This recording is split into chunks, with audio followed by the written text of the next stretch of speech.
Wound care and tissue integrity. This is for the LPN student. In the long-term care or sub-acute setting, your ability to correctly identify and document pressure injuries is vital. This lesson will focus on the staging and management of pressure-related tissue damage. Okay, let's get started. Pressure injury staging and management. A pressure injury is localized damage to the skin and underlying soft tissue, usually over a bony prominence, caused by intense or prolonged pressure. As a licensed practical nurse, you are responsible for the daily skin inspections that prevent these injuries from progressing. We stage pressure injuries based on the depth of tissue destroyed. Stage 1. The skin is intact but shows a localized area of non-blanchable erythema, redness that does not turn white when pressed. Stage 2. Partial thickness loss of the dermis. This looks like a shallow open ulcer with a red-pink wound bed, or it may present as an intact or ruptured serum-filled blister.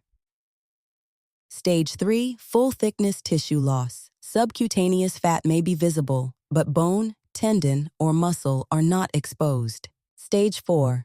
Full-thickness tissue loss with exposed bone, tendon, or muscle.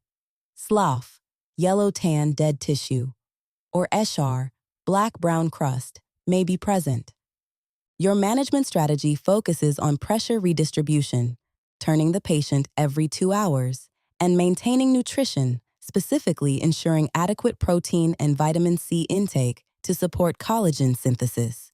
Clinical Pearl number 1, the blanch test.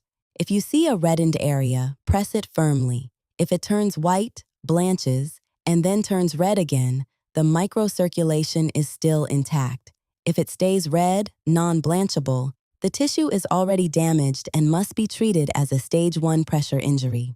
Clinical Pearl number 2, never stage down. A pressure injury is always referred to by its deepest stage. A stage 3 injury that is healing is called a healing stage 3, never a stage 2. This ensures all providers understand the original depth of tissue damage. Now time for our mastery quiz. 1. A patient has an intact area on their coccyx that is red and does not turn white when pressed. What stage is this? Answer: Stage 1, pressure injury. Rationale: the defining characteristic of stage 1 is intact skin with non-blanchable redness. 2. Which layer of tissue is exposed in a stage 3 pressure injury? Answer: subcutaneous fat, adipose tissue.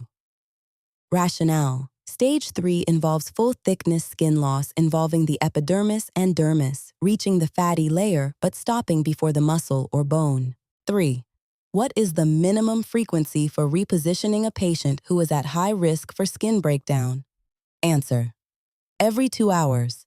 Rationale: turning a patient at least every 2 hours redistributes pressure and allows blood to return to tissues that were compressed. 4. How does adequate protein intake assist in wound healing? Answer: it provides the necessary building blocks for tissue repair and immune function. Rationale: without sufficient protein, the body cannot produce the new cells and collagen required to close a wound bed. 5. What should you do if a wound is completely covered in black, leathery eschar? Answer: document it as unstageable. Rationale: if the base of the wound cannot be seen because of dead tissue, eschar or slough, you cannot accurately determine the depth, making it unstageable until the wound is debrided. Next up is our clinical case study. Patient presentation. Mr. Miller is an 88-year-old male who is bedbound following a cerebrovascular accident, stroke. During your morning skin check, you notice a shallow, open area on his right heel that looks like a burst blister. The wound bed is pink and moist without any yellow slough. Applied care. As the licensed practical nurse, you correctly identify this as a stage 2 pressure injury because it involves partial thickness loss of the dermis.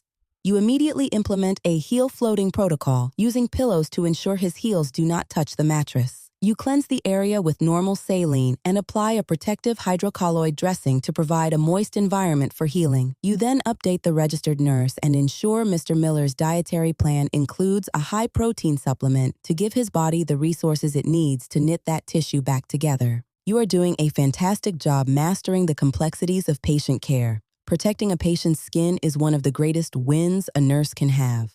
To sharpen your clinical skills further and get ahead in your nursing program, visit us at nurselearn.co. We have a full suite of interactive lessons and board prep tools available with Afterpay, so you can focus on your studies now and pay later. Keep up the great work.